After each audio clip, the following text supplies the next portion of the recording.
चलिए, तो मौलिक कर्तव्य होना है। मौलिक कर्तव्य भी आई थिंक तो सर तो करवा ही क्या दिए है? थे ना, संग करवाना था। कुछ याद नहीं रहता। ठीक है, संग करवाना था। इसको अच्छा से समझ ली, क्योंकि आज रात में जो वो लक्ष्मीकांत जो चलेगा ना, उसमें प्रस्तावना के बाद संघ ही है। ठीक है। चलिए, अब चलते हैं यहाँ पे। ये हो गया था ना, ये सब हो गया था। नहीं हुआ था। कहाँ से करवाना था? अरे किनका माइक को रहा है? माइक बंद कीजिए। चलिए, तो आप हमें ये बताइए, यहाँ से करवाना था, मौलिक कर्तव्य से करवाना था कि संघ से करवाना था? उससे करवाना था, आर्टिकल हाँ। 52, 52 से। क्या 52 पेज नंबर? आर्टिकल 52। ये तो हो गया था। ये करवा दिया था। ये करवा दिए थे। ये हो गया था। ठीक है। चलिए, 52 से करवाना था। 52 से लेके 151 तक के आर्टिकल्स को करवाना था। ठीक है। संघीय कार्यपालिका से हम लोग को पढ़ना है। चलिए, अब देखेंगे सबसे पहले संघीय कार्यपालिका में हमको राष्ट्रपति जी के बारे में जानना है। अनुच्छेद का 53 के ए में कहा गया कि संघ की कार्यपालिका की शक्ति किसमें निहित होगी? संघ की कार्यपालिका की शक्ति किसमें निहित होती है, क्या बताएंगे? तो राष्ट्रपति राष्ट्रपति में। में राष्ट्रपति। संघ की कार्यपालिका की शक्ति राष्ट्रपति। निहित होती है। ठीक है। और इनका प्रयोग इस संविधान के अनुसार स्वयं या अपने अधीनस्थ अधिकारियों के द्वारा करेगा। ठीक है। संघ की कार्यपालिका शक्ति राष्ट्रपति के पास होती है, संघ मत खोलिए मुकेश कुमार जी। ठीक है। संघ की कार्यपालिका शक्ति की बात करेंगे, राष्ट्रपति के पास होती है, लेकिन इनका प्रयोग अपने मन से नहीं कर सकते। इनका प्रयोग संविधान के अनुसार करेंगे और अपने अधीनस्थ, ठीक है, अपने अधीनस्थ अधिकारियों के द्वारा करेगा। ठीक है। राष्ट्रपति संसद के किसी भी सदन का सदस्य नहीं होता है, लेकिन भारतीय संसद राष्ट्रपति, लोकसभा एवं राज्यसभा से मिलकर बनती है।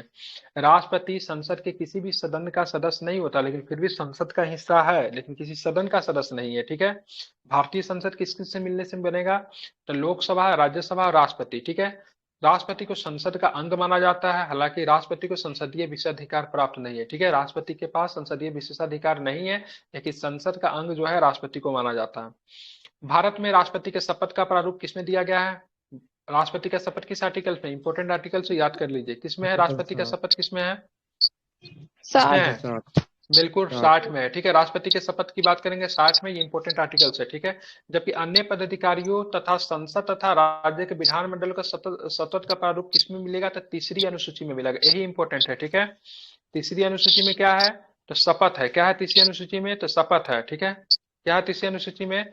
तो तीसरी अनुसूची में बात करेंगे तो शपथ है, लेकिन राष्ट्रपति के शपथ की बात करेंगे अनुच्छेद 60 में है। ठीक है। अब आते हैं भारत के राष्ट्रपति के बारे में। ठीक है, ध्यान में आते हैं। अब यहाँ पे आते हैं राष्ट्रपति के शपथ के बारे में। ठीक है। दे देंगे, डॉक्टर राजेंद्र प्रसाद देश के प्रथम राष्ट्रपति 1952 में बने थे। दूसरी बार भी राष्ट्रपति रहे। ठीक है। 2 बार निर्वाचित हुए। ठीक है। तीसरे राष्ट्रपति के बाद एस राधा कृष्ण जो कि पहले पूर्व राष्ट्रपति थे, बाद में जाके इनको दार्शनिक राष्ट्रपति के नाम से भी जाना जाता है। ठीक है। जाकिर हुसैन की बात करेंगे तो प्रथम क्या थे? मुस्लिम उपराष्ट्रपति थे। ठीक है। ध्यान में, बीबी गिरी की बात करेंगे, ऐसे राष्ट्रपति थे जो कि ट्रेड यूनियन से जुड़े हुए थे। ठीक है। कुछ फैक्ट है जो बता दे रहा हूँ, याद रखिएगा। ठीक है। बार फखरुद्दीन अली अहमद की बात करेंगे तो ये कैसे राष्ट्रपति थे? दूसरे मुस्लिम राष्ट्रपति थे, इनके समय में आपातकाल लगाया गया। ठीक है। एन संजीव रेड्डी की बात करेंगे तो ऐसे राष्ट्रपति थे जिनको निर्विरोध चुना गया, पहले बार चुनाव में हार गए थे। ठीक है। भारत के लोकसभा के स्पीकर भी रहे थे। ज्ञानी जैल सिंह की बात करेंगे तो प्रथम सिख राष्ट्रपति थे और पंजाब के मुख्यमंत्री रहे थे। ठीक है। आर वेंकट रमन की बात करेंगे तो पूर्व में उपराष्ट्रपति रहे थे। शंकर दयाल शर्मा की बात करेंगे तो ये भी मतलब क्या रहे थे? शंकर दयाल शर्मा पूर्व में उपराष्ट्रपति बने थे। के आर नारायण की बात करेंगे, आई थिंक पहले दलित राष्ट्रपति शायद यही बने थे। ठीक है। पूर्व उपराष्ट्रपति थे। एपीजे अब्दुल कलाम की बात करेंगे तो ये जानते हैं, इनके बारे में जितना भी बात किया जाए कम है। वैज्ञानिक राष्ट्रपति। ठीक है। वैज्ञानिक राष्ट्रपति। प्रतिभा देवी सिंह पाटिल की बात करेंगे तो प्रतिभा देवी सिंह पाटिल की बात करेंगे तो आप लोग जानते हैं ये क्या है? तो प्रथम महिला मतलब राष्ट्रपति है। ठीक है। प्रणब मुखर्जी की बात करेंगे तो प्रणब मुखर्जी क्या है? तो प्रणब मुखर्जी पूर्व में मतलब वित्त मंत्री रहे थे। ठीक है। कांग्रेस के नेता। रामनाथ कोविंद जी की बात करेंगे, पूर्व में मतलब बिहार के राज्यपाल रहे थे। अभी मतलब अगर बात करेंगे, क्या नाम है अभी, कौन है 16 नंबर की, क्या नाम है इनका? द्रौपदी मुर्मू द्रौपदी जी। ठीक है। मुर्मू। तो पहली जनजाति राष्ट्रपति। ठीक है। पहली दलित जनजाति राष्ट्रपति से आते, किस जनजाति से बिलोंग करती है द्रौपदी मुर्मू जी? संथाल ठीक है। समाज। संथाल। संथाल। किससे आते संथाल। हैं? बिल्कुल संथाल से आते हैं। ठीक है।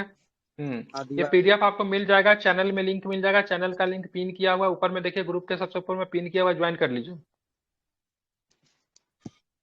चैप्टर बाय चैप्टर बांट करके वहां पे पीडीएफ को अपलोड कर दिया गया। बिहार एसएससी का जितना भी प्रीवियस ईयर पेपर है सब उसमें डाला हुआ है, ठीक है, तो उसको सभी लोग ज्वाइन कर लीजिए, पिन किया होगा, ठीक है।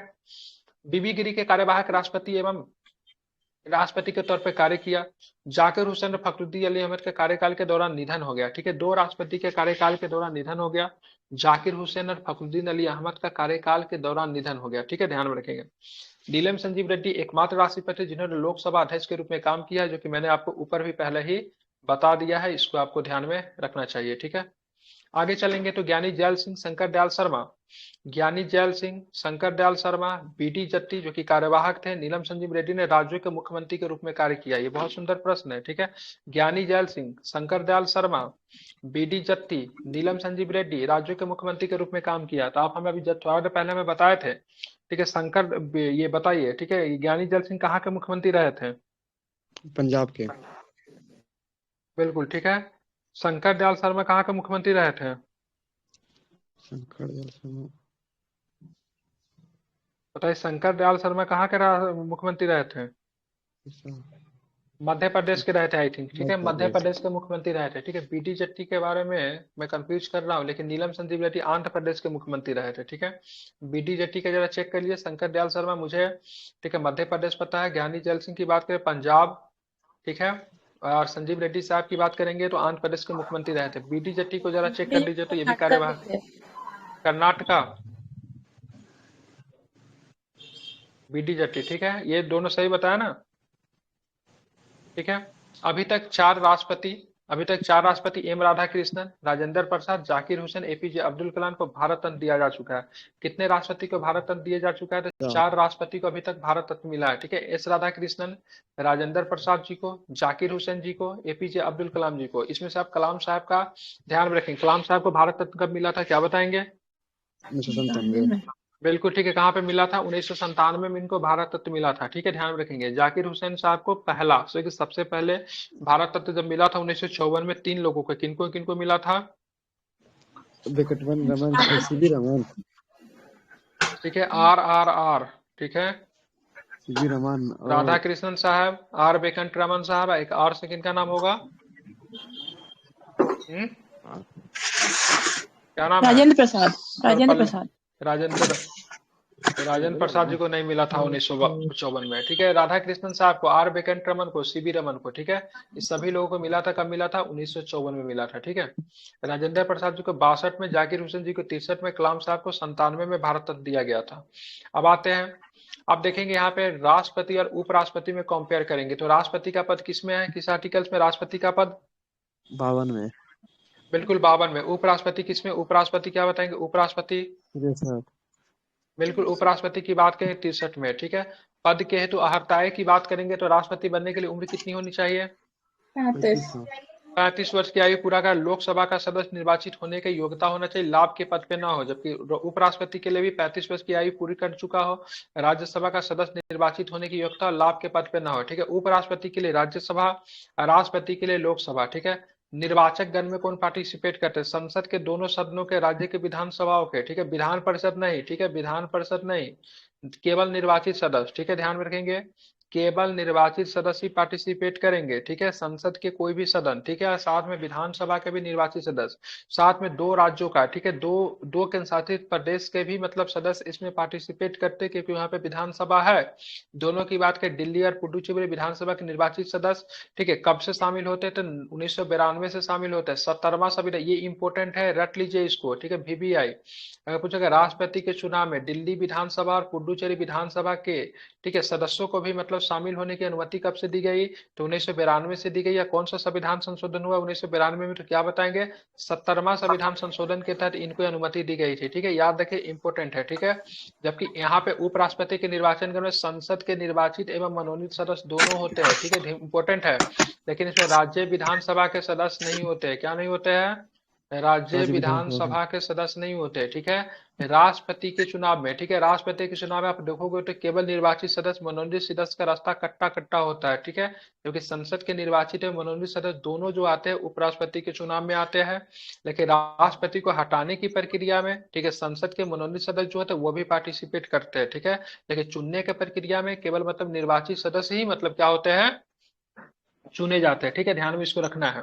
आज तक चुनाव पद्धति कैसी होती है, तो चुनाव पद्धति दोनों का एक ही आधार पर होता है, कोई अंतर नहीं है। प्रत्यक्ष निर्वाचन, अप्रत्यक्ष निर्वाचन, अनुपातिक प्रतिनिधित्व, अनुपातिक प्रतिनिधित्व के आधार पर, ठीक है, संक्रमणीय मत के द्वारा, ठीक है। तो दोनों का चुनाव प्रक्रिया में कोई अंतर नहीं है, राष्ट्रपति उपराष्ट्रपति के चुनाव प्रक्रिया में कोई भी अंतर नहीं है। पद धारण करने का भी मतलब बात करेंगे, कोई भी अंतर नहीं है। पद धारण करने की तिथि से 5 वर्ष, उत्तराधिकारी के पद ग्रहण करने तक 5 वर्ष बाद भी, ठीक है। अब मान लीजिए 5 वर्ष की तिथि तक, जैसे पद शपथ लिए उनके 5 वर्ष तक मतलब ये राष्ट्रपति रहेंगे। लेकिन मान लीजिए जब तक कोई उत्तराधिकारी राष्ट्रपति या फिर उपराष्ट्रपति नहीं आ जाते, तो 2 दिन 4 दिन 5 दिन 10 दिन तक लेट रहेगा, तो भी वो मतलब पद पे बने हुए रहेंगे, ठीक है। हालांकि पद समाप्ति के तिथि से पहले ही मतलब क्या होता है, चुनाव करवा ली जाती है, ठीक है, ध्यान में रखेंगे। अब आगे चलेंगे, पदच्युत मतलब पद से हटाने की प्रक्रिया क्या है, तो त्याग के द्वारा हटा सकते हैं, महाभियोग के द्वारा हटा सकते हैं। राष्ट्रपति के ऊपर जो महाभियोग चलेगा, किस संविधान में, आर्टिकल्स बताइए कौन से अनुच्छेद में दिया गया है, क्या बताएंगे, बिल्कुल किसमें दिया गया, 61 में दिया हुआ है, ठीक है, ध्यान में रखेंगे। लेकिन राष्ट्रपति पर महाभियोग लगेगा, किस कंडीशन में राष्ट्रपति पर महाभियोग लगेगा, क्या कंडीशन होंगे राष्ट्रपति पे महाभियोग लगाने के, सिर्फ एक ही कंडीशन होंगे, जब उनके ऊपर आरोप लग जाएगा से इन्होंने संविधान का क्या किया, अतिक्रमण किया है, ठीक है। संविधान के अतिक्रमण करने पे ही महाभियोग जैसी प्रक्रिया से गुजरा जा सकता है, ठीक है, ध्यान में रखेंगे। अनुच्छेद 61 निर्वाचन अवैध होने पर, ठीक है, ग्रहण करने की पात्रता न होने पर, इन सारे प्रक्रिया से इनको पद से हटाया जा सकता है। अब देखेंगे ये भी मतलब त्याग पत्र के द्वारा कर सकते हैं, राज्यसभा के संकल्प के द्वारा उपराष्ट्रपति को 14 दिन का पूर्व नोटिस देकर इसका लोकसभा द्वारा समर्थन पर निर्वाचन की अवैधता पे, ठीक है, राष्ट्रपति को हटाने के लिए महाभियोग जैसी प्रक्रिया, जो कि दोनों सदन से गुजरना पड़ेगा, किसी भी सदन में महाभियोग की प्रक्रिया आ सकती है, ठीक है, या तो लोकसभा में आ जाए या फिर राज्यसभा में आ जाए। लेकिन उपराष्ट्रपति को हटाने के लिए उपराष्ट्रपति को 14 दिन पूर्व नोटिस देंगे, लेकिन इनको हटाने की प्रक्रिया प्रारंभ होगी राज्यसभा में ही होगी, ठीक है, बाद में लोकसभा में जाएगा। पहले लोकसभा में नहीं लाएंगे, पहले राज्यसभा में ही लाएंगे उपराष्ट्रपति को हटाने की प्रक्रिया। लेकिन राष्ट्रपति को हटाने की जो प्रक्रिया किसी भी सदन में पहले शुरू की जा सकती है, ठीक है, ध्यान में रखेंगे। लेकिन राज्यसभा में किसका पहले शुरू होगा, तो उपराष्ट्रपति का पहले शुरू होगा, ठीक है। जब राज्यसभा से सारी चीजें हो जाएगी फिर मतलब लोकसभा में जाएगा, फिर मतलब उनको हटाया जाएगा। और महाभियोग की प्रक्रिया केवल भारतीय संविधान में राष्ट्रपति को ही हटाने के लिए प्रयोग होता है, किसी को हटाने के लिए महाभियोग की प्रक्रिया नहीं होता। महाभियोग जैसी प्रक्रिया होता है, ठीक है, लेकिन जैसे सुप्रीम कोर्ट के चीफ जस्टिस को हटाने के लिए महाभियोग जैसी प्रक्रिया से गुजरना पड़ता है, ठीक है, लेकिन महाभियोग की प्रक्रिया केवल राष्ट्रपति के लिए है, ठीक है, ध्यान में रखेंगे, समझ रहे हैं ना, उपराष्ट्रपति के लिए नहीं है, ठीक है। पुनर्निर्वाचन हो सकता है, बिल्कुल हो सकता है, अनुच्छेद 57 में पुनर्निर्वाचन हो सकता है और कई बार हो सकता है, ठीक है, इनका भी पुनर्निर्वाचन हो सकता है और कई बार हो सकता है। किसी भी तरह की कोई मतलब शर्तें नहीं है, जैसे कि आप देखोगे यूएसए के संविधान क्या कहता है, मतलब जो व्यक्ति यूएसए का राष्ट्रपति एक बार बन गया, दोबारा बन गया, तीसरा बार नहीं बन सकता। लेकिन भारत में ऐसी कोई भी अहर्ताएं नहीं है, ठीक है, ध्यान रखिए, ऐसा किसी भी तरह का कंडीशन नहीं है राष्ट्रपति या फिर उपराष्ट्रपति बनने के लिए या फिर कोई भी पद पे शामिल होने के लिए, ठीक है, मैक्सिमम टाइम का कोई वो नहीं है।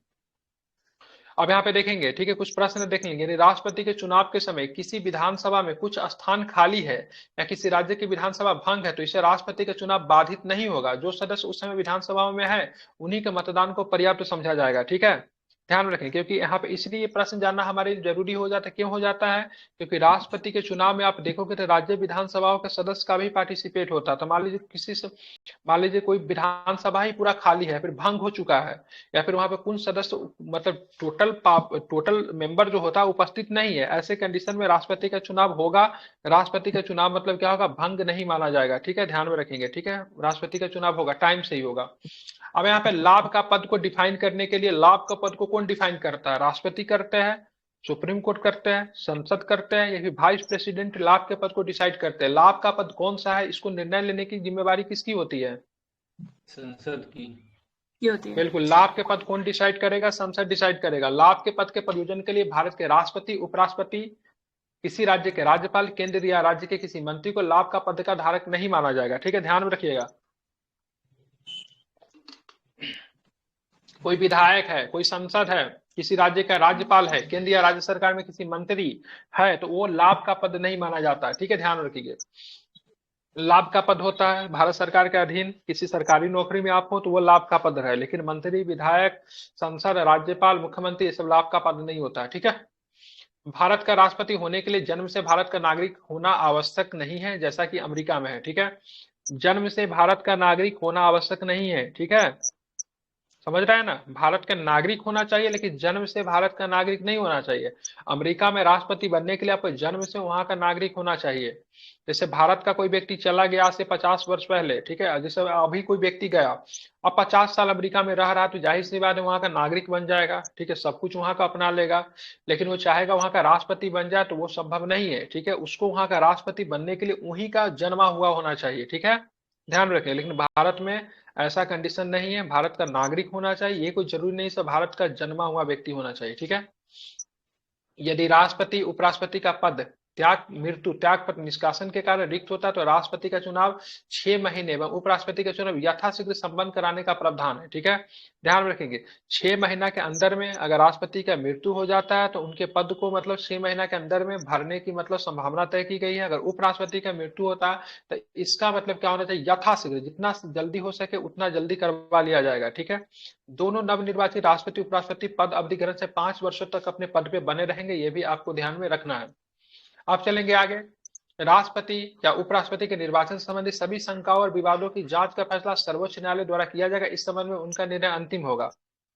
किसी भी तरह का विवाद होगा, सबसे पहले राष्ट्रपति उपराष्ट्रपति की इलेक्शन कराने की जिम्मेवारी किसकी होती है? कमीशन। बिल्कुल, चीफ इलेक्शन कमीशन की जिम्मेवारी होती है। ठीक है, ध्यान में रखेंगे। अगर किसी भी तरह का विवाद उत्पन्न होता है तो इसके लिए कौन सा निर्णय लेगा, तो सुप्रीम कोर्ट का निर्णय इसके संबंध में अंतिम होगा। ठीक है, ध्यान रखें। राष्ट्रपति व उपराष्ट्रपति चुनाव में व्हिप जारी नहीं हो सकती है। ठीक है, ध्यान रखिए, बहुत ही। व्हिप जारी क्या होती है, कोई बताएंगे, मुझे बताएंगे व्हिप क्या होता है? कोई भी आदमी? सर विप तो उसमें होता है ना, संसद के उसमें अपनी पार्टी का जो विप होता है। हाँ बिल्कुल, ठीक है। एक तरह से मतलब कहा जाता है से आप हमारे पार्टी से बिलोंग है तो आप पार्टी लाइन में काम करें। ठीक है, क्या करें, पार्टी लाइन में काम करें।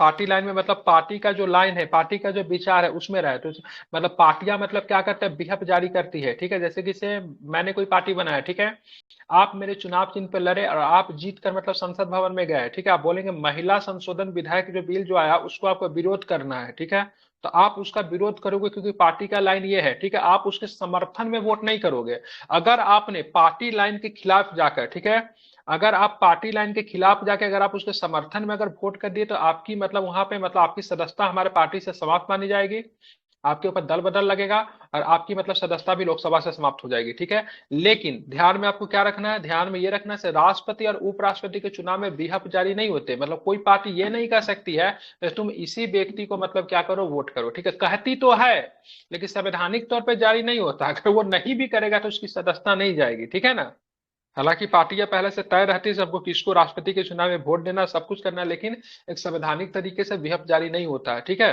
अगर वो नहीं भी करेगा तो उसकी सदस्यता को काउंटर नहीं किया जा सकता है। ठीक है, जबकि अन्य चीजों में बात करेंगे तो अन्य चीजों में अगर वो पार्टी लाइन पे काम नहीं करता, पार्टी के खिलाफ जाके करता है तो उसकी सदस्यता चली जाती है। समझ गए, इसको व्हिप कहते हैं। ठीक है,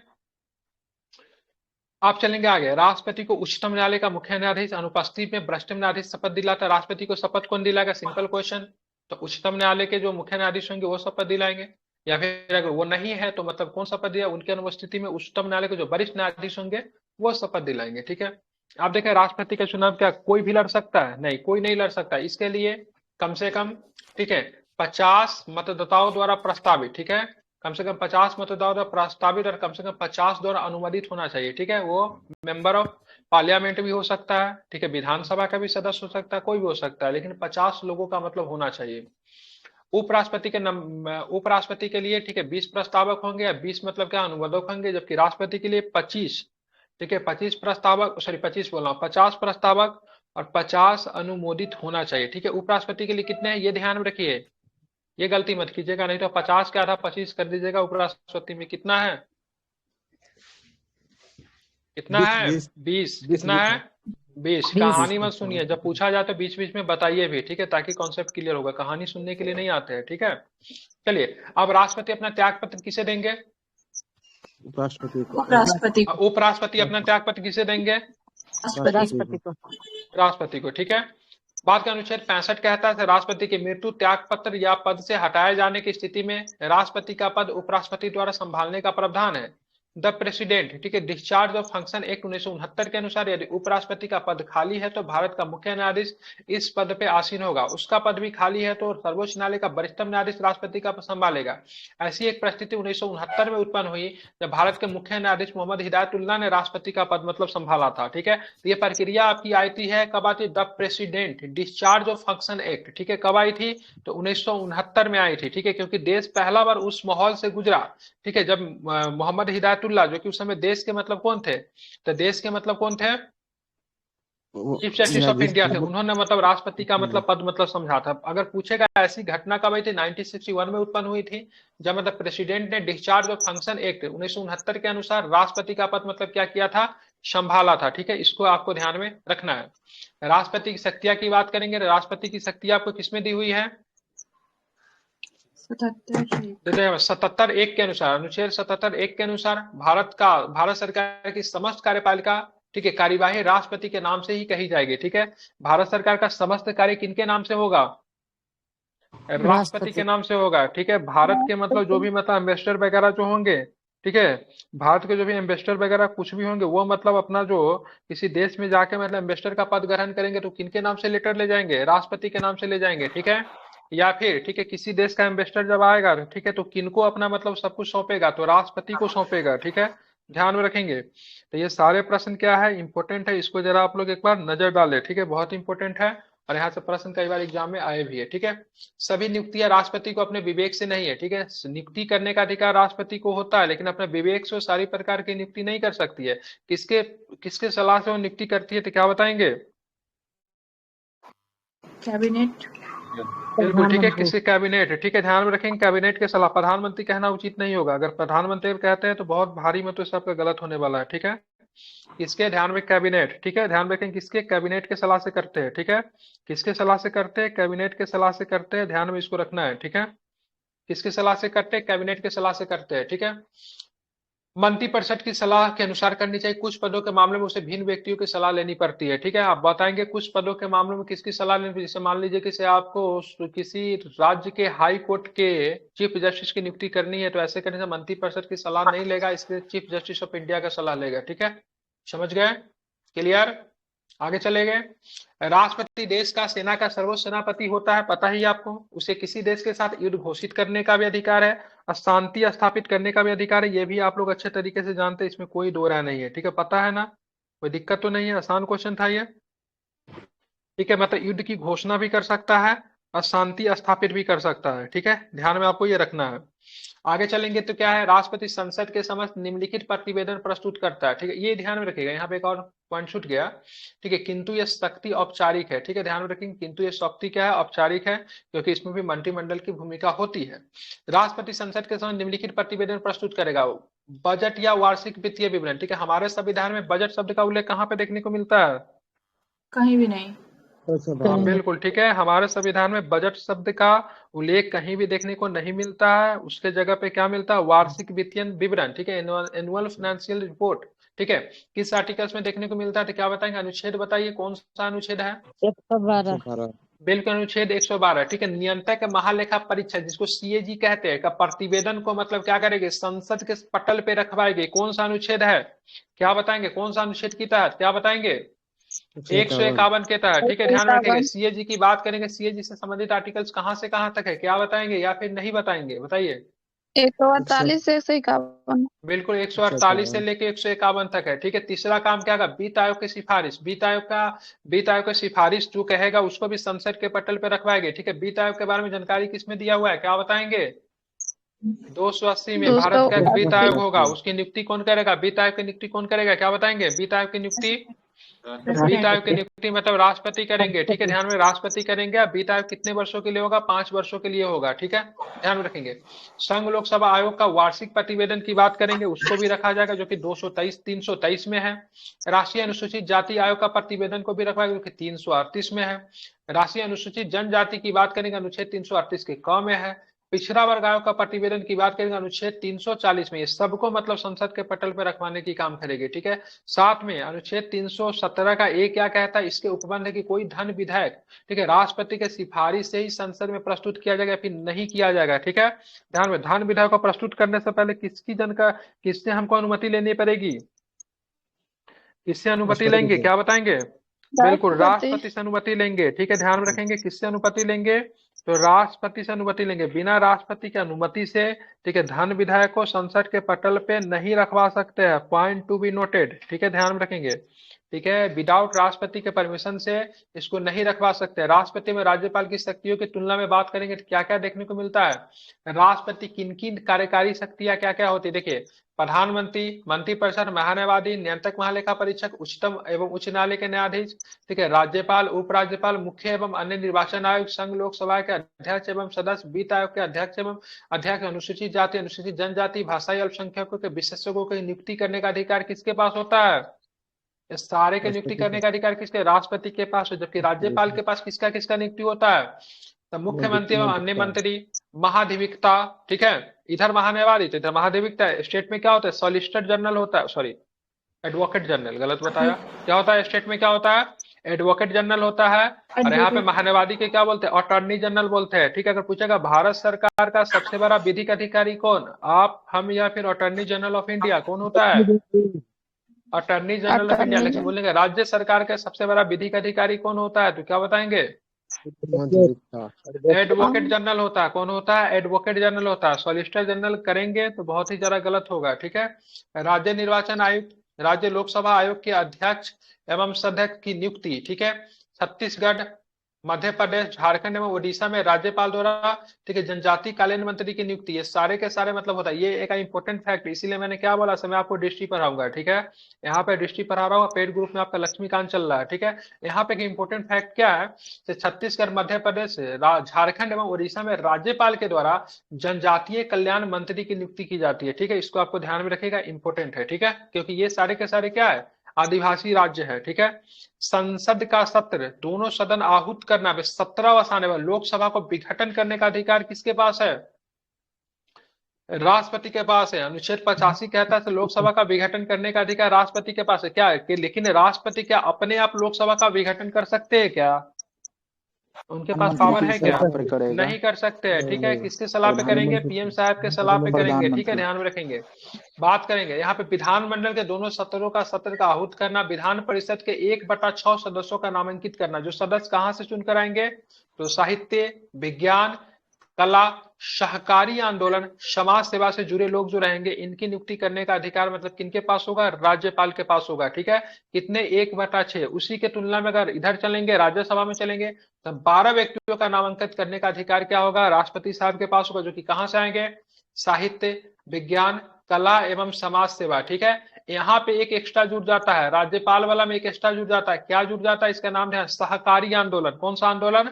सहकारी आंदोलन से जुड़े लोग, ठीक है, ध्यान में रखेंगे, ठीक है। समझ रहे हैं ना? जैसे बिहार में क्या जेपी मूवमेंट चला, उनसे कोई लोग होंगे, उनको शामिल कर सकते। तो ये सारा चीज ध्यान रखें। सहकारी आंदोलन राष्ट्रपति में नहीं आएगा, राज्यपाल में आएगा, ठीक है। ये कौन सा अनुच्छेद के तहत, किस अनुच्छेद के तहत राष्ट्रपति 12 सदस्यों का नामांकन करते हैं राज्यसभा में? आर्टिकल्स बताइए, कौन सा आर्टिकल्स है? 80। कौन सा है? 80 का भी सब क्लोज, आई थिंक 80 का 3 है ना? 80 का 3 है क्या? ठीक है, 80 के 3 में, ठीक है। चलो आगे दिया होगा। अंगल भारतीय समुदाय के 2 सदस्यों को लोकसभा में नामांकित करने का इनके पास अधिकार था, अब वो खत्म कर दिया गया है। अनुच्छेद कौन सा है? 331। प्रत्येक नए चुनाव में नए वर्ष के संसद के प्रथम अधिवेशन की संबोधित कौन करते हैं?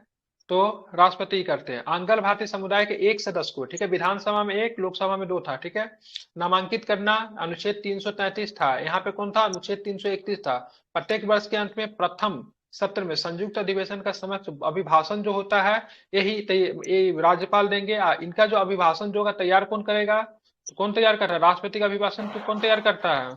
केंद्रीय मंत्रिमंडल। हाँ, उसी को कैबिनेट कहते हैं। ठीक है, ध्यान में रखेंगे। आर्टिकल वही 87 मतलब तैयार के तहत। करते हैं। बिल्कुल, आर्टिकल 87 राष्ट्रपति का अभिभाषण। ठीक है, अब आते हैं सेना न्यायालय। ठीक है, ध्यान में रखिएगा, सेना न्यायालय संघ के कानून के उल्लंघन, मीटू दंड के सभी मामलों में दोष सिद्ध व्यक्ति को दंड या कम माफ कर सकते हैं। यह अनुच्छेद क्या करे? 72 कह सकते हैं। ठीक है, यहाँ पे सेना न्यायालय भी दिया हुआ है, लेकिन यहाँ पे राज्यपाल वाले में सेना न्यायालय नहीं होगा।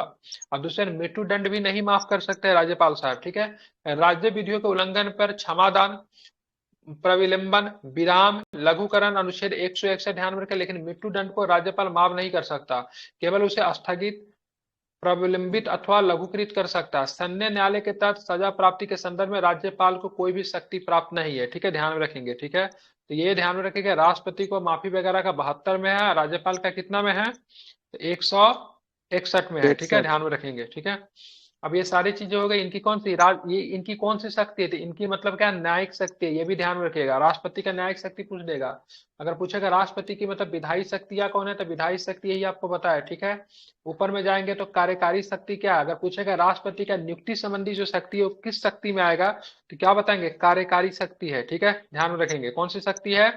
कार्यकारी शक्ति में आता है। ठीक है, अब आगे चलेंगे तो राष्ट्रपति के अध्यादेश जारी करने की शक्ति किसमें है? राष्ट्रपति पर अध्यादेश जारी करते किसमें आपको देखने को मिलेगा? ठीक है, किसमें है? 123। आर्टिकल्स पता है, 123 में, 1, 2, 3 में राष्ट्रपति का अध्यादेश है। ठीक है, 1, 2, 3 अनुच्छेद 123 के अनुसार अध्यादेश जारी करने की निम्नलिखित परिस्थितियां होगी। कौन से होगी? तो कौन से परिस्थिति में राष्ट्रपति जो अध्यादेश जारी करेंगे? ध्यान रखें, संसद के दोनों सदनों था एक सदन सत्र में ना हो, दोनों सदन ना हो, या फिर एक सदन सत्र में ना हो। ठीक है, अगर संसद का, जैसे भारत में क्या है नियम, संसद का सत्र चलता है तो राज्यसभा लोकसभा दोनों सत्र में रहता है, बंद रहता है तो लगभग दोनों बंद रहता है। ठीक है, ध्यान में रखेंगे। या फिर राष्ट्रपति को ऐसा प्रतीत हो कि कोई विधि के निर्माण की तत्काल आवश्यकता है तो फिर राष्ट्रपति अध्यादेश। सरकार के समय आकस्मिक परिस्थिति विद्यमान हो, कुछ ऐसा कंडीशन हो जो कि मतलब संसद नहीं चल रही हो, या फिर कोई ऐसा रीजन हो, तो ऐसे कंडीशन में क्या होगा? तो आपको क्या जारी किया जाएगा? ठीक है, अध्यादेश जारी किया जाएगा। अध्यादेश। राष्ट्रपति संघ सूची और संवर्ती सूची में संबंधित विषयों पर ठीक है अध्यादेश जारी कर सकता है। यदि किसी राज्य में राष्ट्रपति शासन हो अथवा राष्ट्रीय आपातकाल लगा हो तो राष्ट्रपति राज्य सूची के विषय पर भी अध्यादेश जारी कर सकता है। मुख्यतः राष्ट्रपति के पास पावर होता है संघ सूची और संवर्ती सूची के विषय पर अध्यादेश जारी करे, लेकिन किसी राज्य में, जैसे देश में इमरजेंसी लगा हो तो जाहिर सी बात है राज्य में भी होगा, फिर राज्य में राष्ट्रपति शासन लगा तो ऐसे कंडीशन में राज्य सूची के विषय पे भी अध्यादेश जारी किया जा सकता है। ठीक है, अब अध्यादेश को अवधि को लेकर कंफ्यूजन होता है, उसको जरा क्लियर करते हैं। आप देखेंगे, ध्यान से समझिएगा, अध्यादेश संसद के बैठक होने पर दोनों सदनों के समक्ष मतलब प्रस्तुत किया जाएगा। यदि संसद के दोनों सदन अध्यादेश को पारित कर देता है तो अध्यादेश कानून का रूप ले लेता है। यदि संसद द्वारा इस पर कार्रवाई नहीं की जाती है तो संसद की बैठक के 6 सप्ताह के बाद ये अध्यादेश समाप्त हो जाता है। इंपॉर्टेंट है, जिस दिन से संसद की पहली बैठक होगी उसके 6 सप्ताह के अंदर अगर फैसला अगर नहीं लिया जाएगा तो संसद के मतलब ये अध्यादेश स्वतः ही मतलब क्या होगी? समाप्त हो जाएगी। यदि संसद के दोनों सदनों की बैठक अलग अलग तिथि को बुलाई जाती है तो 6 सप्ताह वाली अवधि बाद वाली तिथि से गिनी हो जाएगी। ये बहुत इंपॉर्टेंट फैक्ट यहाँ पे बता रहा हूँ। ठीक है, अब ऐसा बहुत लोकसभा राज्यसभा मार देते हैं। जैसे मान लीजिए लोकसभा की बैठक मतलब 22 तारीख को हुई, ठीक है, तो 22 तारीख को हुई, ठीक है, और राज्यसभा की बैठक भी 22 तारीख को हो गई, तो 22 तारीख से 6 सप्ताह को काउंट करेंगे। ठीक है, लेकिन अगर मान लीजिए राज्यसभा की बैठक 22 तारीख को हुई या लोकसभा की बैठक 22 तारीख को हुई, राज्यसभा की बैठक 27 तारीख को हुई, तो ये हम लोग जो 42 दिन जो काउंट करेंगे, 6 सप्ताह जो काउंट करेंगे, किस तारीख से करेंगे? पहली बैठक से काउंट करेंगे कि बाद वाली जो बैठक हुई संसद की वहां से काउंट करेंगे? तो ध्यान रखिएगा, बाद वाली से। ठीक है, बाद वाली बैठक से मतलब क्या होगा? 6 सप्ताह का काउंट किया जाएगा। ठीक है, ध्यान में रखेंगे। ठीक है, अब वैसे अगर बात करेंगे तो 6 महीना, वैसे तो अवधि होते 6 महीना 6 सप्ताह, तो आप लोग को पता ही है। ठीक है, चलिए आप बात करें राष्ट्रपति की क्षमादान की शक्ति। राष्ट्रपति के पास क्षमादान की शक्ति है और कई तरह के क्षमादान की शक्ति होता है राष्ट्रपति के पास। ठीक है, किस अनुच्छेद में राष्ट्रपति के क्षमादान की शक्ति दी गई है, क्या बताएंगे? 72। बिल्कुल 72 में। सबसे पहला लघुकरण। लघुकरण का कम्यूट करना क्या होता है? किसी कठोर प्रकृति के दंड के स्थान पर हल्की प्रकृति का दंड दिया जाना। जैसे मान लीजिए कठोर कारावास को साधारण कारावास में बदल देना। ठीक है, जिसको ना आजीवन कारावास ठीक है दिया रहता था उसको मतलब छोटा कर देना, कम कर देना, ये लघुकरण की शक्ति होती है। ठीक है, एक होता है परिहार होता है। ठीक है, ध्यान में रखेंगे, दंड के आदेश की प्रकृति बदले बिना दंड की मात्रा को कम कर देना। जैसे 5 वर्ष के कठोर कारावास को कम करके 2 वर्ष की कठोर की कारावास में परिवर्तन कर देना, इसको मतलब क्या बोलते हैं, परिहार बोलते हैं। दंड की प्रकृति नहीं बनी, अभी भी उनके पास कारावास है, ठीक है, लेकिन कितना 5 वर्ष था, उसको मतलब 2 वर्ष कर दिया, ठीक है। लघुकरण परिहार। तीसरा क्या होता है, विराम होता है, जिसको रिस्पाइट कहते हैं। दंड पाए हुए व्यक्ति के विशिष्ट अवस्था के कारण उसे दंड की कठोरता को कम करना। जैसे गर्भवती स्त्री के मृत्यु दंड के आजीवन कारावास में बदल देना, मतलब किसी महिला को, किसी मतलब अभी हाल फिलहाल में, ठीक है, अभी कौन नाम था वो महिला का, जो कि पहली महिला बनेगी जिसको मृत्यु दंड दिया जाएगा, क्या नाम है उसका? अरे बड़ा सुंदर नाम है उसका। मुस्लिम है कुछ। उत्तर प्रदेश की वो महिला है जिसको पहली महिला बनेगी देश की। शबनम। शबनम, ठीक है, शबनम, ठीक है। उसने क्या किया, अपने पूरे परिवार को ही मार दिया, ठीक है। लेकिन जिस समय उसने ये काम किया था उस समय प्रेग्नेंट थी।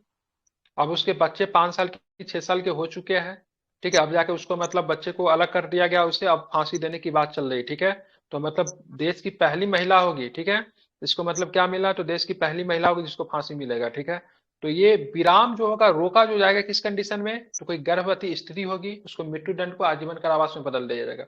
एक परिलिंबन क्या होता है, ठीक है, इसका अर्थ है मृत्यु दंड को अस्थायी तौर पर मतलब निलंबित कर देना, इसको प्रालिम्बन कहते हैं। क्षमा की बात करेंगे, अपराधी को दंड या दंडादेश से पूरी तरह से मुक्त कर देना, उसको क्षमा कहते हैं, ठीक है। तो लघुकरण, परिहार, विराम, परिलंबन और क्षमा, ठीक है, 5 प्रकार के मतलब है, ठीक है। ध्यान रखें कितने प्रकार के, 5 प्रकार के क्षमा करने का अधिकार इनके पास है। यदि संसद के दोनों सदन अध्यादेश पे, ठीक है, अनुमोदन कर दे तो ये निर्धारित 6 सप्ताह की अवधि से पहले ही समाप्त हो जाएगा, ठीक है। ये तो पता ही आप लोग को। क्योंकि संसद के दोनों सत्रों के बीच अधिकतम अवधि 6 महीने की होती है एवं संसद द्वारा अध्यादेश पर कार्रवाई न करने की स्थिति में यह अध्यादेश प्रथम सत्र के, ठीक है, 6 सप्ताह के पश्चात समाप्त हो जाता है, ठीक है। अतः इस अध्यादेश की अधिकतम अवधि 6 महीने 6 महीने 6 सप्ताह होती है। कितना होता है, 6 महीना 6 सप्ताह, ठीक है। एक तो 6 महीना प्लस 6 सप्ताह, ठीक है, ध्यान में रखेंगे। राष्ट्रपति के पास आपातकालीन शक्तियां भी है, ठीक है। भारत के किस भाग में राष्ट्रपति का आपातकालीन शक्ति आपको देखने को मिलेगी, भाग किस में है, 18, किस में है, तो भाग किस में है, 18 में देखेंगे, ठीक है। आर्टिकल्स की बात करेंगे 352 से लेके 360 तक, ठीक है, ध्यान रखेंगे। राष्ट्रपति के पास बहुत सारी आपातकालीन शक्तियां है। सबसे पहले 352 में वर्णित है, यदि राष्ट्रपति को यह समाधान हो, ठीक है, हो जाता है कि मतलब युद्ध, बाह्य आक्रमण, ठीक है, सशस्त्र विद्रोह, ठीक है, के होने या इनमें से किसी की भी संभावना के कारण भारत और उसके भाग की सुरक्षा संकट में है, तो संपूर्ण देश या उसके किसी भाग में आपातकाल की घोषणा कर सकता है। 44वां संविधान संशोधन 1978 में, ठीक, अनुच्छेद 352 में आंतरिक अशांति को सशस्त्र विद्रोह शब्द से भी स्थापित किया गया। आंतरिक अशांति को किससे बदला गया, सशस्त्र विद्रोह से मतलब बदल दिया गया, ठीक है। 3 प्रकार से राष्ट्रपति इमरजेंसी लगा सकते हैं। अनुच्छेद 356 की बात करेंगे, अंतर्गत किसी राज्य की संवैधानिक तंत्र, ध्यान में रखेगा, इंपॉर्टेंट है, संवैधानिक तंत्र के विफल होने पे ही, ठीक है, संवैधानिक तंत्र विफल हो गया, राष्ट्रपति उस राज्य में आपात की घोषणा कर सकता है। इसके लिए राज्यपाल की रिपोर्ट, उसके बिना राष्ट्रपति आपात की घोषणा कर सकते, इसके लिए राज्यपाल की रिपोर्ट मिलेगी, या फिर उसके बिना भी, ठीक है, राष्ट्रपति अपने विवेक का प्रयोग करके आपातकाल की घोषणा कर सकता है, ठीक है, सॉरी, राष्ट्रपति शासन की घोषणा कर सकता है। अनुच्छेद 360 की बात करेंगे, तो यदि राष्ट्रपति को यह समाधान हो जाता है कि भारत और उसके किसी भाग में वित्तीय अस्थायित्व मतलब फिनेंशियल स्टेबिलिटी या फिर साख संकट में है, तो वित्तीय आपात की घोषणा कर सकेगा। अभी तक भारत में वित्तीय आपात की घोषणा एक बार भी नहीं हुई है, ठीक है। राष्ट्रपति के द्वारा 352 के तहत कब मतलब किया गया, तो ध्यान रखिएगा, सबसे पहले 1962 में, उसके बाद 1975 में, ठीक है, उसके बाद 1971 में, उल्टा बता दिया, 1971 इधर जाएगा, 1975 इधर जाएगा। अभी तक 3 बार नेशनल इमरजेंसी लगा है, कितनी बार, 3 बार लगा, याद रहेगा साल। 1962 में बाह्य आक्रमण कह सकते युद्ध के आधार पे, 1971 में भी मतलब युद्ध ही चल रहा था देश में, और 1975 में आंतरिक अशांति या फिर सशस्त्र विद्रोह, ठीक है, ध्यान में रखना, याद रहेगा। चलिए अन्य शक्तियां की बात करें, राष्ट्रपति की अन्य शक्ति क्या है, तो 77(3) के अंतर्गत राष्ट्रपति भारत सरकार का कार्य अधिक सुविधा पूर्वक किए जाने के लिए मंत्रियों को उक्त कार्य का आवंटन के लिए नियम बनाएगा। ध्यान रखें, अनुच्छेद 239 के तहत संघ राज्य क्षेत्रों में प्रशासन के संबंध में नियम बनाने की शक्ति किसके पास होगी, तो राष्ट्रपति के पास होगी। ये इंपॉर्टेंट है। अनुच्छेद 341 एवं 342 के तहत अनुसूचित जाति, अनुसूचित जनजाति के रूप में विभिन्न सामाजिक समूहों को पहचानने तथा उन्हें शामिल करने की शक्ति मतलब राष्ट्रपति के पास होगी, ठीक है। अब यहाँ पे देखना क्या है, तो अनुच्छेद 341 में 342 क्या कहता है, तो इसके तहत अनुसूचित जाति अनुसूचित जनजाति के रूप में विभिन्न सामाजिक समूहों को पहचानने और उन्हें शामिल करने की शक्ति किसके पास होगी, तो राष्ट्रपति के पास होगी। किसके पास होगी, कौन जाति अनुसूचित जाति है, कौन जाति अनुसूचित जनजाति है, इसको पहचानने का अधिकार किसके पास होगा, राष्ट्रपति के पास होगा। ठीक है, साथ में अनुच्छेद 339 के तहत अनुसूचित क्षेत्र के प्रशासन संबंधित नियम बनाने का अधिकार भी राष्ट्रपति के पास होगा। ये भी आर्टिकल्स इंपोर्टेंट 339, 341 और 342 याद रखिए, इंपोर्टेंट है, पूछा जाएगा किसी भी एग्जाम में।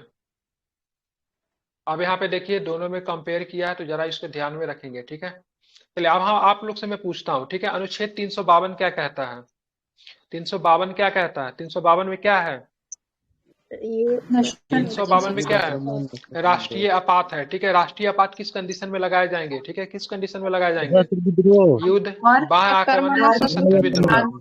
ठीक है, ध्यान रखेंगे। उसके बाद बात करेंगे राष्ट्रपति शासन। राष्ट्रपति शासन किस में लगेगा, 356 में। ठीक है, क्या राष्ट्रपति शासन किसके प्रतिवेदन के द्वारा लगाया जाएगा, राज्यपाल के। ठीक है, राज्यपाल, या फिर बिना उसके रिपोर्ट के आधार पे भी। ठीक है, और 360 में क्या है, तो वित्तीय साख वित्तीय स्थिरता को खतरा होगा तो। ठीक है, ध्यान में रखेंगे। 356 लगाने के लिए राष्ट्रपति किसके सिफारिश पे, ठीक है, तो मंत्रिमंडल के लिखित सिफारिश पे। यहाँ पे ध्यान रखिएगा, ये मंत्रिमंडल लिखित रूप से सिफारिश देंगे तभी 352 लगेगा, जबकि राष्ट्रपति शासन मंत्रिमंडल की सलाह दे देगा तो ही लग जाएगा। मंत्रिमंडल की सलाह पे भी वित्तीय आपात लग जाएगा। लेकिन अब वित्तीय आपात कितने साल तक मैक्सिमम लगाया जा सकता है, 1 साल तक। बार लग जाएगा, कब हटेगा उसका कोई वो नहीं है। ठीक है, ध्यान में रखिएगा। ठीक है, कोई नहीं, अनिश्चित काल तक। राष्ट्रपति शासन मतलब लगा, इसके बारे में बताइए सर। और मतलब अधिकतम दिनों तक, क्या अधिकतम दिन तक कहाँ लगा है सो, हाँ, और मतलब कम बार चाहे कितना बार ज्यादा बार लगा ही बोला, सबसे ज्यादा समय तक लगा है सर जम्मू कश्मीर में सर। जम्मू कश्मीर, हाँ। ठीक है, पंजाब में सबसे पहले लगा है, अधिक बार। ठीक है, सबसे अधिक है पंजाब में ही लगा होगा। कहाँ पे लगा होगा, नहीं, मणिपुर में लगा है सबसे बार, देखना पड़ेगा, याद नहीं है, लेकिन सबसे लंबे समय तक ध्यान में रखिएगा जम्मू कश्मीर है सबसे पहले, पंजाब में लगा हुआ है। किस राज्य के मुख्यमंत्री को किस राज्य की सरकार को सबसे पहले राष्ट्रपति शासन लगाकर बर्खास्त किया गया था, तो केरल हो जाता है इसका आंसर। ठीक है, सबसे मैक्सिमम टाइम कहाँ पे लगा देखना पड़ेगा। बिहार में कब लगा था, तो 2005 में लगा था, आखिरी बार 2005 में। बिहार में सबसे पहले कब लगा था, तो 1968 में लगा था। 1968 में किसकी सरकार थी, तब महामाया प्रसाद की सरकार थी। ठीक है, महामाया प्रसाद सिन्हा जी की सरकार थी। ठीक है, महामाया प्रसाद सिन्हा जी से पहले मुख्यमंत्री थे जो कि बिहार के निर्दलीय मुख्यमंत्री भी थे। ठीक है, चलिए देखेंगे, यहाँ पे दिया ही होगा। ठीक है, चलिए अब बात करेंगे अवधि कितना होगा।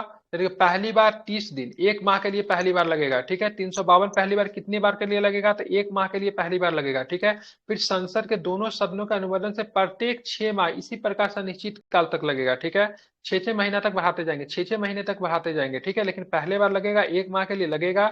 उसके बाद संसद के दोनों सदनों का अनुमोदन के बाद प्रत्येक 6 महीने पे बढ़ाते जाएंगे। ठीक है, अब यहाँ पे देखेंगे राष्ट्रपति शासन कैसे लगेंगे, तो पहली बार 2 माह के लिए लगेगा। ठीक है, राष्ट्रपति शासन पहली बार 2 माह के लिए लगेगा। ठीक है, उसके प्रत्येक 6 माह पे चलता रहेगा, लेकिन 3 वर्ष से ज्यादा तक राष्ट्रपति शासन नहीं लगा सकते आप राज्य में। कितने बार, मैक्सिमम कितने समय के लिए, 3 वर्ष के लिए। कितने वर्ष के लिए, मैक्सिमम 3 वर्ष के लिए। ठीक है, राज्य की बात हो रही, केंद्र शासित प्रदेश की बात नहीं हो रही, ध्यान दीजिएगा। ठीक है, पहली बार कितने बार लगेगा, वित्तीय आपात पहली बार 2 माह के लिए 60 दिन के लिए लगेगा, लेकिन उसके बाद अनिश्चित काल तक, क्योंकि संविधान में इसका कोई स्पष्ट उल्लेख नहीं है। तो ये जरा समझ लीजिए। मैं आपसे पूछूंगा राष्ट्रीय आपातकाल पहली बार कितने दिन के लिए लगेगा, 1 माह के लिए।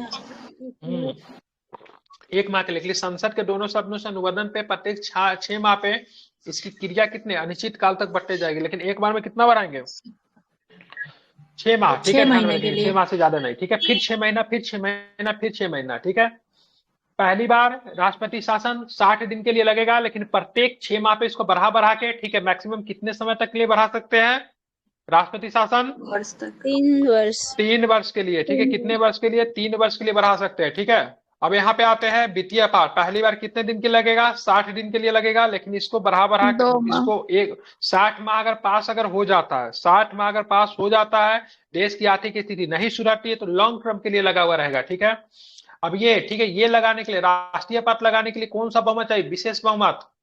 ध्यान रखें, विशेष बहुमत क्या होता है, विशेष बहुमत, ठीक है, जबकि यहाँ पे साधारण बहुमत सिंपल मेजोरिटी है, यहाँ पर भी सिंपल मेजोरिटी। राष्ट्रीय पात लगाने के लिए विशेष बहुमत, इसके लिए साधारण बहुमत, इसके लिए साधारण बहुमत, ठीक है। विशेष बहुमत क्या होता है?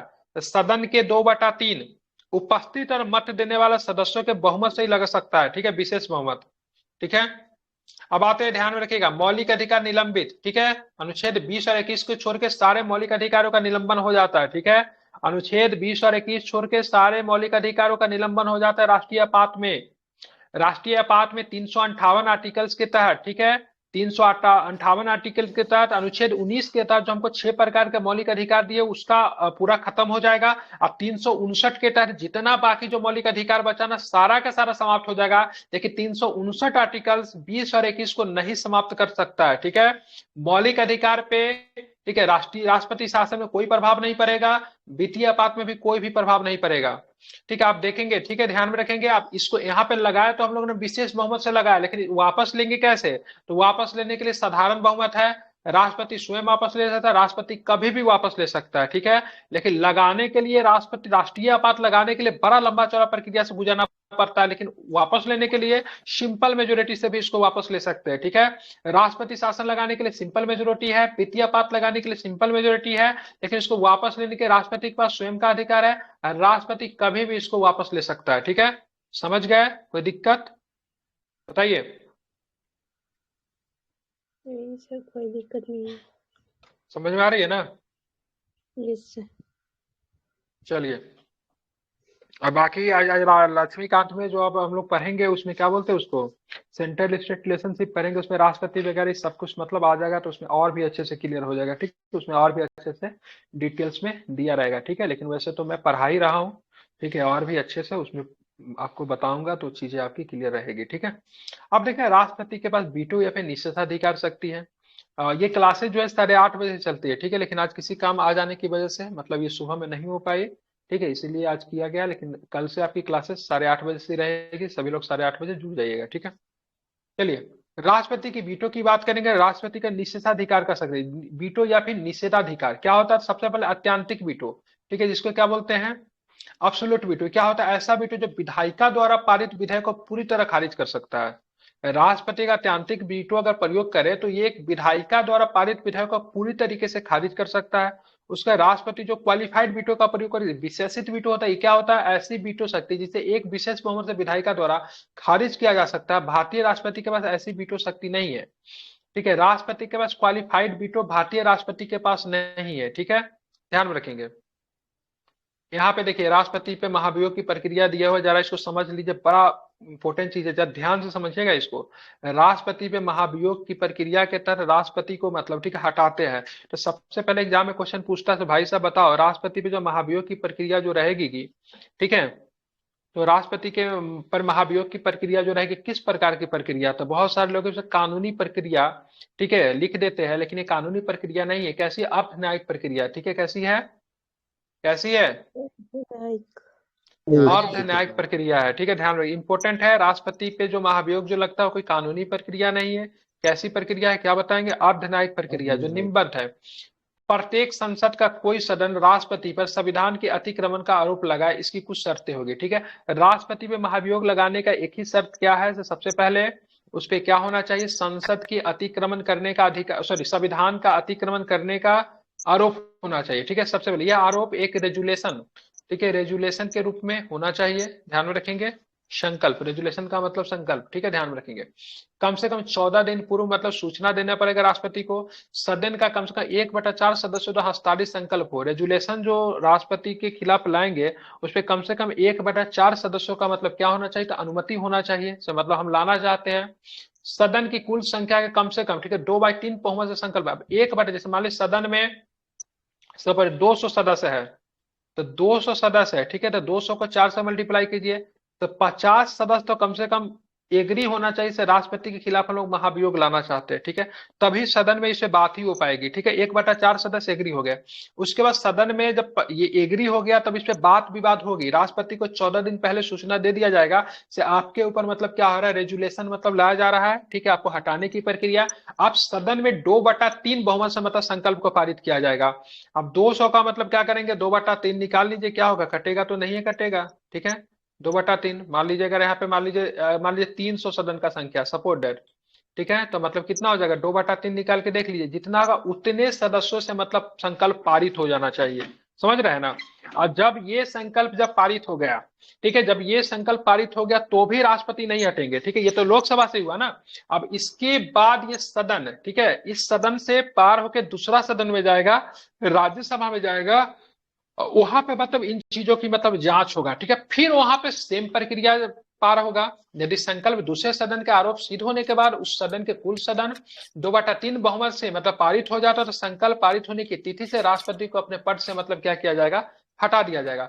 संसद के दोनों सदन नामांकित सदस्य महाभियोग की प्रक्रिया में भाग में मतदान ले सकते हैं। अपने राष्ट्रपति को हटाने की प्रक्रिया में जो नामांकित सदस्य, जो भी मनोनीत सदस्य, वो भाग ले सकते हैं, लेकिन राष्ट्रपति के चुनाव में मनोनीत सदस्य या फिर नामांकित सदस्य पार्टिसिपेट नहीं करते हैं, केवल निर्वाचित सदस्य ही पार्टिसिपेट करते हैं। इसको एकदम कान में डाल दीजिए, ठीक है, किसी भी एग्जाम में जरूर आएगा, ठीक है, ध्यान रखिए। एक प्रक्रिया और भी मैं बता दे रहा हूं, सुनिए, इतना गहराई से आप पढ़ेंगे भी तो या फिर कोई बताएगा भी नहीं, मैं बता दे रहा हूं, ठीक है। देखिए, अगर मान लीजिए राष्ट्रपति के लिए महाभियोग राज्यसभा में आया, ठीक है, राज्यसभा में आया, ठीक है, तो यहाँ पे 1/4 लोग पहले मतलब क्या करेंगे, संकल्प को पारित कराने के लिए अपना हस्ताक्षर करेंगे, जितना भी राज्यसभा की जितनी भी संख्या होगा उसका 1/4, उसके बाद 2/3 मेजोरिटी से राज्यसभा से पास होगा। लेकिन दूसरे सदन में फिर से 1/4 वाला कहानी नहीं दोहराया जाएगा, ठीक है, दूसरे सदन में केवल 2/3 मेजोरिटी चाहिए, ठीक है, क्या चाहिए, दूसरे सदन में केवल 2/3 मेजोरिटी चाहिए, क्योंकि प्रस्ताव तो ऑलरेडी एक सदन से मतलब पास हो चुका है, समझ रहे हैं ना। अगर नहीं समझ में आ रहा पूछे, मैं फिर से बताऊंगा, ठीक है, दूसरे सदन में 2/3 मेजोरिटी नहीं चाहिए, ठीक है, इसको आपको ध्यान में रखना है, ठीक है, समझ गए, क्लियर, समझ रहे हैं ना। अभी तक भारत के किसी भी राष्ट्रपति के ऊपर ये प्रक्रिया से नहीं गुजरना पड़ा है। एक प्रश्न मैं आपसे पूछ ले रहा हूँ, राष्ट्रपति के ऊपर जो महाभियोग की जो प्रक्रिया लगती है, कानूनी प्रक्रिया पे अर्धन्यायिक प्रक्रिया है, बताएंगे जरा। बिल्कुल ठीक है, अर्धन्यायिक प्रक्रिया है, ठीक है, ध्यान में रखेंगे, अर्धन्यायिक प्रक्रिया है, ठीक है, ध्यान में रखना आपको, ठीक है। चलिए, तो इसको आपको ध्यान में रखना। अभी तक आप लोग जो पढ़ते हैं एमसीक्यू पढ़ते रहते हैं, कोई पूछते रहता है, तो उससे आपका कॉन्सेप्ट कभी नहीं क्लियर होगा। आपको बहुत ही बेसिक चीजों का समझना है, ठीक है, और मैं जो आपको बहुत ही बेसिक चीजों से समझा के चीजों को बता रहा हूँ, ताकि आप लोग एक बार अगर सीख ले तो फिर कभी भी आपको दिक्कत नहीं होगा। क्या होता नहीं, अभी बहुत सारे लोग करवाते हैं, उनको सिंपल मेजोरिटी क्या होता है, स्पेशल मेजोरिटी क्या होता है, राष्ट्रपति के ऊपर सिंपल मेजोरिटी कब लगेगा, स्पेशल मेजोरिटी राष्ट्रपति प्रयोग कब रखेंगे, ठीक है, सस्पेंसिव वीटो क्या होता है, ये सब भी नहीं पता होता है, ठीक है। इन सब चीजों को समझिए, ठीक है, तभी आपका कॉन्सेप्ट क्लियर होगा, क्योंकि एग्जाम की प्रकृति बहुत अधिक बदल रही है, ठीक है। तो आप केवल 1 लाइनर क्वेश्चन पढ़ के कुछ नहीं कर सकते हैं, ठीक है। एग्जाम में आता 1 लाइनर ही है, लेकिन उसको इतनी घुमा के पूछेगा ना, सबके कॉन्सेप्ट बिल्ड रहेगा तभी आप कर पाएंगे, ठीक है। आप देखेंगे राष्ट्रपति को सस्पेंसिव वीटो होता है, निलंबनकारी वीटो होता है, मतलब कार्यपालिका के प्रमुख द्वारा किए गए वीटो का विधायिका पुनः विचार करके साधारण बहुमत से पुनः पारित करके खारिज कर सकती है, ठीक है। ये मतलब कौन सा निलंबनकारी वीटो होता है, ठीक है। सबसे महत्वपूर्ण वीटो जो होता है राष्ट्रपति का जेबी वीटो होता है, जिसको पॉकेट वीटो कहते हैं।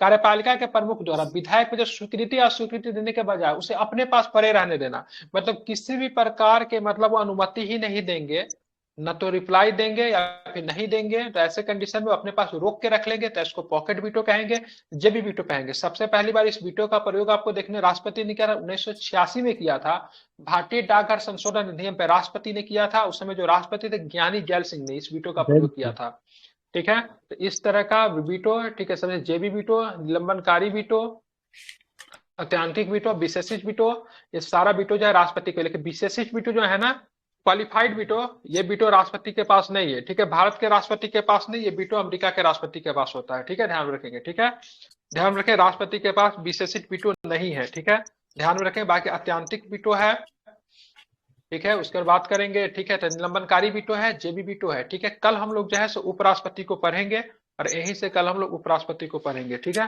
ध्यान रखें। बाकी जिनको भी मतलब बहुत अच्छे तरीके से लक्ष्मीकांत, एम लक्ष्मीकांत, पॉलिटी अगर पढ़ना है, पीटी मेंस के लिए पढ़ना है, स्पेक्ट्रम पढ़ना है, तो बीपीएससी के बैच में ज्वाइन हो जाइए। ठीक है, जहाँ पे आपको बहुत सारी चीज बीपीएससी का बेसिक तैयारी आपको करवाया जा रहा है, बेसिक से लेकर मेंस तक की तैयारी, मेंस का भी टॉपिक वगैरह आपको मिल रहा है वहाँ पे लिखने के लिए और समझाने के लिए। अगर आप बिहार एसएससी का एग्जाम देना चाहते हैं जहाँ पे मैथ रीजनिंग के साथ प्रॉपर जीके आपको करना है, 90 दिन में कोर्स कंप्लीट करना है, तो बिहार एसएससी के बैच में ज्वाइन हो जाए। ठीक है, बीपीएससी का बैच रात में 9 बजे से है, 9 से लेकर 11:30 तक। अब बिहार एसएससी के बैच आपको दोपहर में आपको देखने को मिलेगा 3 बजे से तक। ठीक है, जो भी इच्छुक लोग है ग्रुप में इन्फॉर्मेशन डाला हुआ, आप लोग ज्वाइन हो जाइए अगर अच्छे से आपको चीजों को करना है तो। ठीक है, बाकी आपकी मर्जी। ठीक है, सारी क्लास इसी तरह से लाइव ही होगी।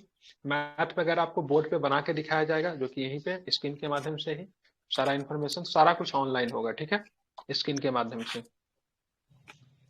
चलिए, बाकी ये क्लासेज जो है सो आपकी 8:30 बजे से रहती है, कल फिर 8:30 बजे हम लोग